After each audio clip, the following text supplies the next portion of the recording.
तुलसीदास जी एक बार अपनी पत्नी से मिलने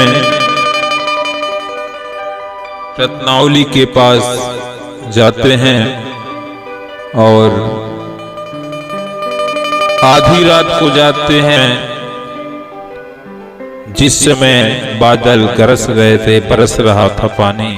उस आधी रात को मिलने के लिए बेताब होकर तुलसीदास जी जाते हैं। देखें गीत के माध्यम से। धन्यवाद।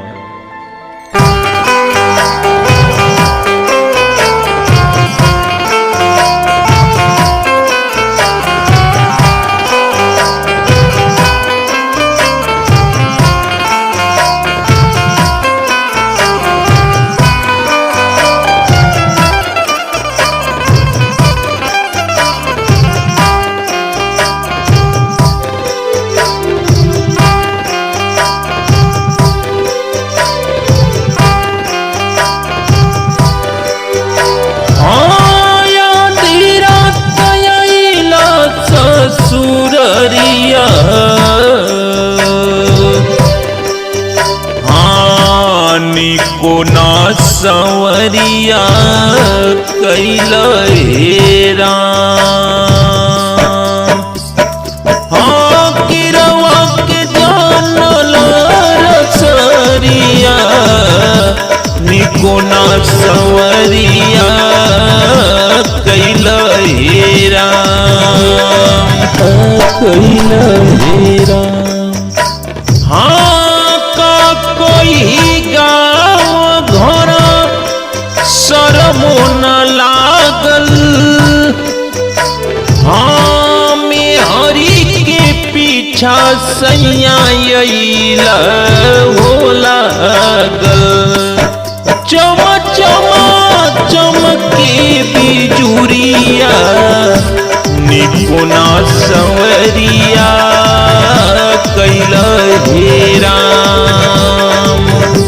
गिरवा के जानल रसरिया, निपुना संवरिया कैल हेरा।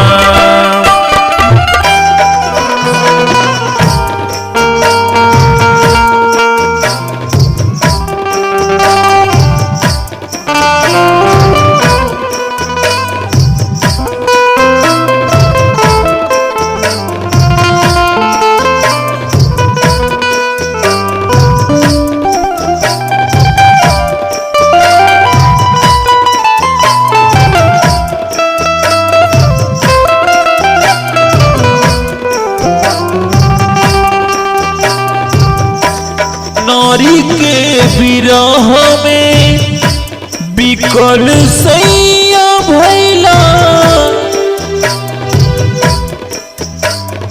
और नदी नार डाकत ससुररिया में अइला, ससुररिया में अइला। बुझला नरतयनी अरिया, बुझला रतयधियरिया, एको ना संवरिया कैल हेरा। आधी रात अइल ससुररिया, एको ना संवरिया कैल हेरा। गिरवा के जानल रसरिया, देखो ना संवरिया कैल हेरा।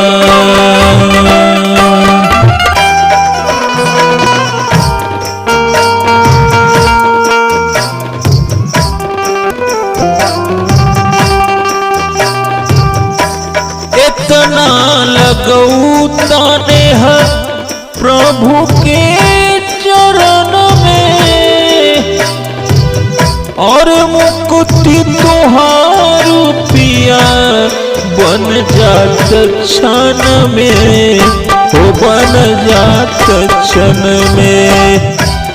इतना लगौता नेह प्रभु के चरण में, मुक्ति तोहार पिया बन जात क्षण में, हो बन जात क्षण में। और खोल के तू देखा हो नजरिया, निकुना संवरिया कैल हो राम। आधी रात अइला ससुररिया, निकुना संवरिया कैल हो राम।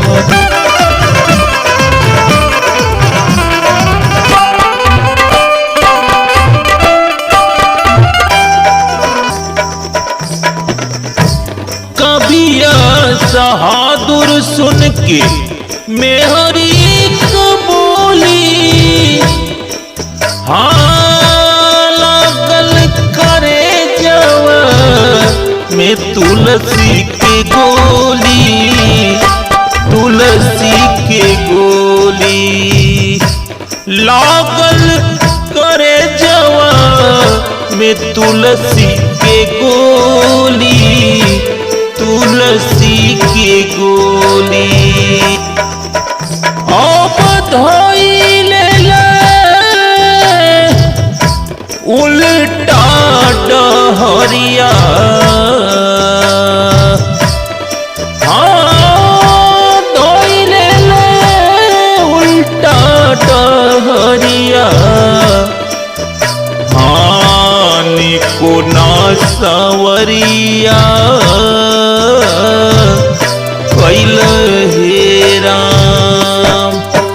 आधी रात आइल ससुरारिया, निकुना संवरिया कैल हे राम।